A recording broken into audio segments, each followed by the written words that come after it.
Opa! Vamos revisar um pouco sobre citologia? A aula de hoje é sobre ribossomo. Você lembra para que serve essa organela? Vem revisar comigo biologia agora.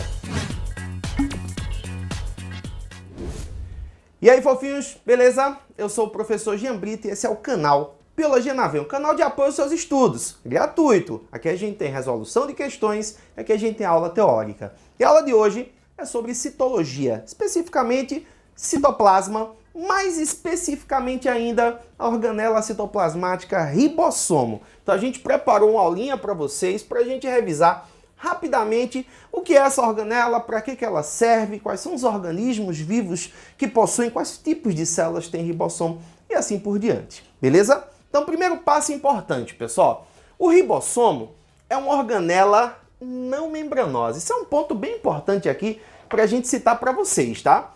Quando a gente cita para vocês que a organela é não membranosa, isso quer dizer que ela não tem composição de membrana. Isso quer dizer que essa organela ela não tem uma estrutura fosfolipoproteica. Se a organela for membranosa, ela tem estrutura fosfolipoproteica, tá? O ribossomo, ele não é constituído por membrana. Olha a composição dele aqui, ó, gente.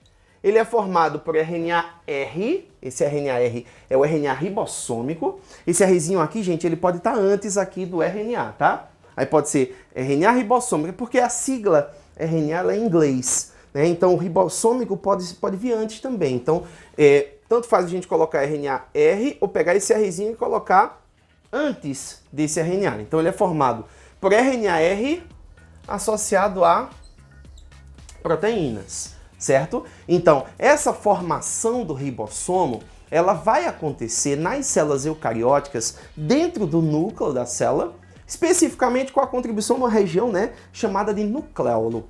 O nucleolo é o grande responsável pela síntese de RNA-R. E ainda dentro do núcleo, na região de nucleolo, o RNA-R se junta às proteínas formando grãos de ribonucleoproteínas.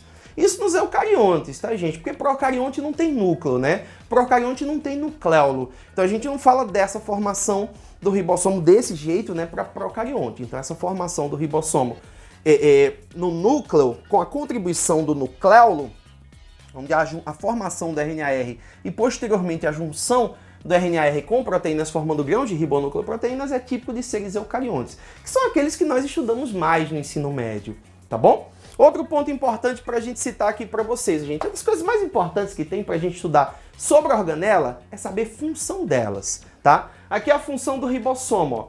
Ele atua na síntese proteica. Hoje, o que é uma síntese proteica? É a produção de proteína da célula.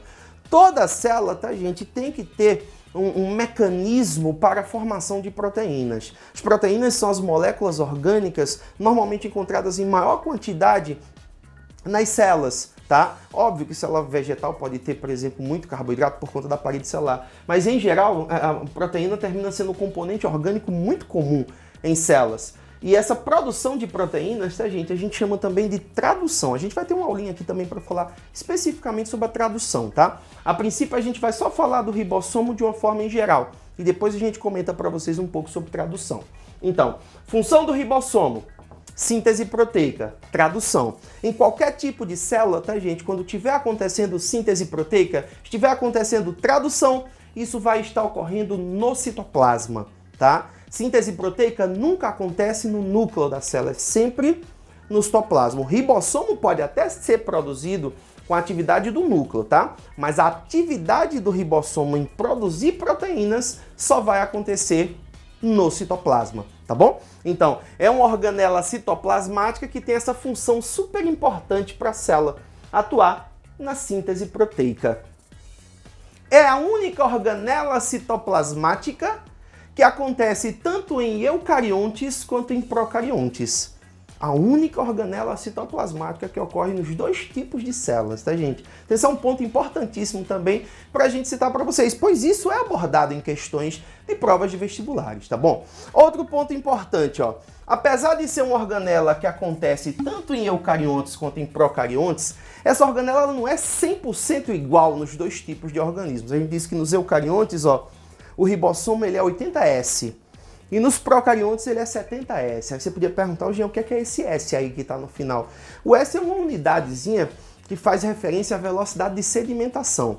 Como são estruturas muito pequenas dentro de uma célula, a gente não tem uma unidade de medida tão precisa, assim, não tão comum como as outras, né? Então, mede-se a velocidade de sedimentação. É como se uma fosse um pouco mais densa que a outra, então sedimentasse um pouco mais rapidamente que outra, tá? Então, os dois são ribossomos, os dois servem para a síntese proteica, mas é interessante mostrar que não são 100% iguais em eucariontes e procariontes. Isso é uma coisa boa, sabia? Importante você saber, aluno. Isso é uma coisa boa porque a gente pode, por exemplo, tomar um antibiótico que porventura venha bloquear a síntese proteica da bactéria, por bloquear a atividade do ribossomo da bactéria, mas que não venha bloquear a nossa síntese proteica. Porque se bloqueasse a síntese proteica da gente, causaria a morte da gente também.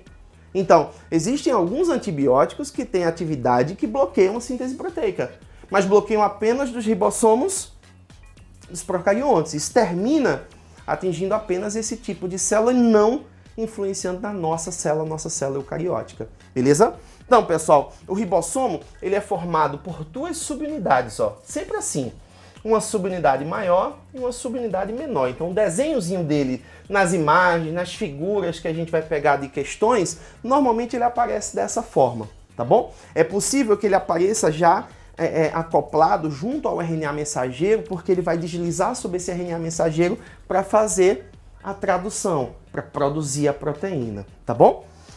Se você encontrar esse termo aqui em algumas provas ou livros, ó, polissomos, polissomo é a mesma coisa que polirribossomo. Isso acontece quando tem vários ribossomos ligados ao mesmo RNA mensageiro.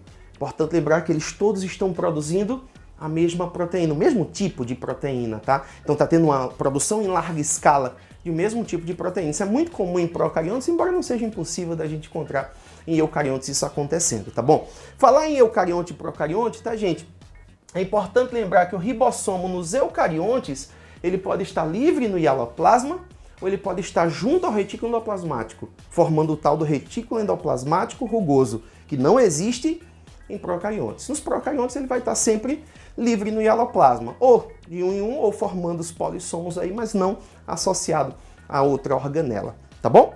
Pois bem, pessoal, essa aula foi sobre ribossomos, organela importante, que cai bastante em provas e vestibulares. Espero que você tenha gostado. Se você gostou, dá um like aí, dá um joinha, né? Se inscreve no nosso canal, compartilha os nossos vídeos, ajuda a gente nesse projeto aí, tá certo? Vamos juntos estudando. Eu, você, até a sua aprovação.